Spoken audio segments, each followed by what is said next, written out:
How does one explain to a fish that it's just a catch and release day? How do you explain to a fish that today is just a catch and release day? This seemingly whimsical question touches on the deeper practice of catch and release fishing, a method aimed at conserving fish populations. It's a concept ingrained in human conservation efforts, but how do we impart that knowledge to the fish themselves? We can't, of course. Catch and release fishing has gained popularity among anglers who wish to minimize their ecological impact. However, it's hard to communicate human intentions to fish who find themselves momentarily out of water. In today's post, we'll explore the principles behind catch and release fishing, the reasons it's important, and some practical tips to ensure that your catch has the best chance of survival upon release. Whether you're an experienced angler or just starting, understanding these principles is crucial. So, let's dive into the heart of responsible fishing. The concept of catch and release fishing. Catch and release fishing is a practice where anglers catch fish and then return them to the water. This technique is not just about the thrill of the catch. It's also a critical part of fish conservation. By practicing catch and release, we help maintain the balance of our aquatic ecosystems and ensure that fish populations remain healthy. Why catch and release is important? Catch and release fishing plays a huge role in preserving fish populations and their natural habitats. Preserving fish populations. When we catch and release fish, we allow them to continue breeding. This helps to keep fish populations stable and prevents overfishing. Overfishing can lead to a decline in certain fish species, which can disrupt the entire ecosystem. By releasing fish back into their natural habitat, we contribute to the sustainability of the species. Protecting ecosystems. Healthy fish populations are vital to the health of underwater ecosystems. Fish are an integral part of the food chain. They help control insect populations, maintain the health of coral reefs, and provide food for other wildlife. When fish populations decline, it can have a ripple effect on the entire ecosystem. By practicing catch and release fishing, we make a positive impact on the environment. The process of catch and release. Catch and release is a simple process that, when done correctly, ensures the fish live to swim another day. Steps to catch and release. 1. Use the right gear. Use barbless hooks to minimize injury to the fish. 1. This makes it easier to remove the hook. 2. Handle with care. Wet your hands before handling the fish. 2. This reduces the removal of their protective slime coating, which helps prevent infections. 3. Quick release. Keep the fish in the water as much as possible to minimize stress. 3. If you need to take a picture, make it quick. 4. Proper hook removal. Use pliers to gently remove the hook. 4. If the hook is deeply embedded, it's better to cut the line close to the hook and let the fish go. 5. Revive the fish. Hold the fish in the water, facing into the current, to help it breathe until it can swim away on its own. Minimizing stress. Stress can be a significant issue for fish during catch and release. Keeping handling time to a minimum and ensuring the fish is quickly returned to the water can help. Always use the appropriate handling techniques to ensure the fish have the best chance of survival after release. By understanding the principles and steps of catch and release, anglers can enjoy their sport while also contributing to the health of our aquatic environments. This practice ensures that fish populations remain robust and ecosystems stay in balance, providing a better future for both fish and fishermen alike. The challenges of communication with fish. Communication with fish poses unique problems. Fish have their own way of perceiving the world, and they don't understand the complex ideas humans grasp. This section dives into the intricacies of how fish see their environment and the immense task of translating human concepts to their simpler minds. Understanding fish behavior. Fish live in a watery world where their senses are tuned differently than ours. They rely on a mix of sight, smell, and lateral line systems, which sense vibrations in the water. This means they understand danger and safety in a way that's foreign to us. For example, a fish's primary concerns are 1. Predators. They often perceive sudden movements as threats. 2. Food sources. They use their sense of smell to locate food. 3. Territorial boundaries. They know their home turf and can detect when they are trespassing. When we catch them, their first thought isn't about a pleasant encounter, it's about survival. They often see the fishing line, hook, and struggle as a lethal threat. Translating human concepts to fish. Trying to explain catch and release to a fish is like attempting to teach a cat algebra. It's a concept rooted deeply in human ethics and understanding, far beyond the cognitive reach of a fish. Fish operate on instinct and simple survival strategies. Consider these points. 1. Cognitive limitations. Fish brains are wired for basic tasks, finding food, avoiding predators, and navigating their watery world. 2. Lack of language. Fish don't have a way to process or understand language. 2. We can't explain our intentions verbally. 3. Instinct-driven reactions. Their reactions are immediate and rooted in survival instincts. 3. When caught, they naturally fight to escape.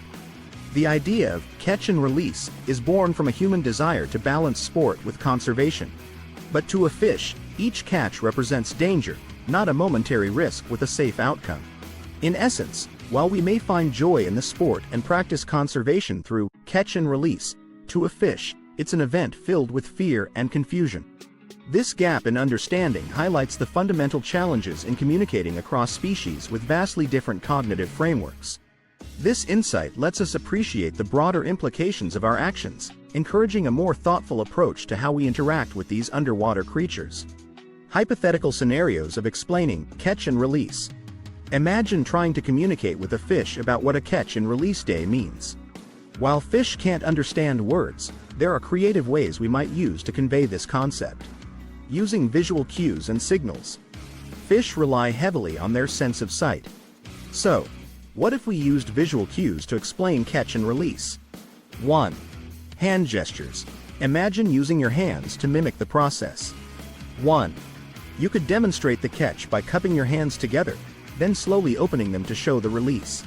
1. This simple action might help a fish recognize the pattern. 2. Colors and lights. Fish are attracted to bright colors and lights. 2. What if we used color-coded signals to indicate safety? 2. For example, a green light or flag could mean a safe catch and release day, while a red light might indicate danger. 2. Over time, fish might learn to associate these visuals with specific outcomes. 3. Symbols in water. If we could create symbols or shapes using floating objects or bubbles, fish might begin to understand. 3. For instance, a circular pattern could symbolize a safe catch and release environment, whereas a jagged pattern might represent danger. Creating a comfortable environment. Another way to help fish understand their situation is by creating a less stressful environment. 1. Gentle handling. When you catch a fish, handle it gently and put it back in the water smoothly. 1. By doing this, fish might begin to realize that being caught isn't as frightening and that they'll be returned safely. 2. Stress-free zones. If anglers designate specific areas where only catch and release is practiced, fish might start to recognize these zones as safe spaces. 2. Over time, fish could learn to feel less threatened in these areas, knowing they'll be returned to the water. 3. Consistency. Consistency is key when teaching any new concept. 3. If catch and release days are regular and predictable, fish might begin to expect the routine. 3. They could learn through repetition that being caught doesn't mean harm. Angler sensitivity. While it may sound far-fetched, these imaginative scenarios highlight the importance of considering the fish's experience and well-being. By thinking creatively and empathetically, anglers can foster a more harmonious interaction with aquatic life. Each of these strategies relies on the idea that fish, much like other animals, can learn and adapt to certain cues and environments. This approach can help promote ethical angling practices and a deeper respect for the creatures we share our waters with. Philosophical ramifications. Explaining to a fish that it's just a catch and release day brings up many deep questions about our relationship with nature. It's more than just about fishing. It's about ethics, connection, and understanding our role in the world. Ethics of fishing practices. When it comes to catch and release fishing, the ethical considerations are complex. On one hand, this practice aims to preserve fish populations and maintain ecological balance. Anglers believe that by releasing fish, they give them a chance to live and reproduce. But is it truly ethical to put a fish through the stress and potential harm just for human enjoyment? 1. Animal welfare concerns. Catching a fish causes stress and sometimes injury. 1. Even with careful handling, some fish do not survive after being released. 1. This raises questions about the morality of causing suffering for sport. 1. How would we feel if roles were reversed? 2. Environmental impact. While catch and release can help protect fish populations, it's not always effective. 2. Factors like improper handling and environmental changes can still lead to high mortality rates. 2. Is the practice justified if it doesn't always succeed in its conservation goals? 3. Moral responsibility. Do we have the right to interfere with an animal's life for our own benefit? 3. This question challenges us to consider the broader implications of our actions and the ways we justify them. These ethical dilemmas encourage us to re-evaluate our practices and to ensure they align with a genuine respect for other living beings. The human desire to connect with nature. Humans have an inherent desire to connect with nature, and fishing is one of many ways we fulfill this need. But why do we feel the urge to explain our actions to animals, even if they can't understand us? 1. Empathy and understanding. Talking to animals, explaining our intentions, reflects a deep sense of empathy. 1. We recognize their capacity for stress and suffering, and in explaining, we show our respect for their lives. 1. This mirrors how we interact with each other, displaying our values and intentions. 2. Symbolic communication. Even if a fish can't comprehend our words, the act of explaining has symbolic value. 2. It's a way of acknowledging the fish as a sentient being. 2. This gesture can be seen as extending our circle of moral concern beyond just humans. 3. Seeking justification. Explaining our actions helps us justify our behavior to ourselves.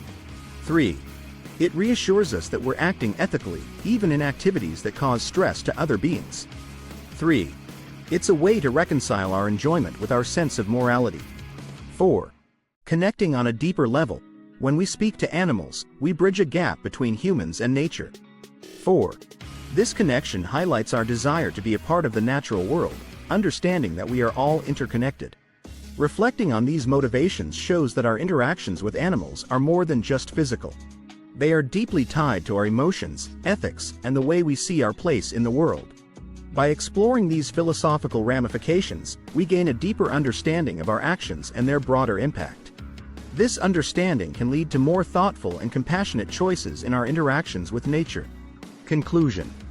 Understanding and respecting the perceptions of other species, like a fish, fosters a broader appreciation for the natural world.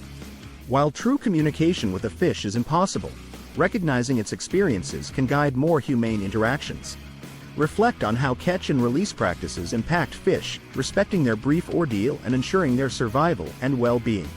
Appreciate the time spent contemplating different perspectives. Share your thoughts in the comments and consider how this insight might inform future wildlife interactions. Stay tuned for more on ethical fishing and conservation practices. Thank you for engaging with this important topic.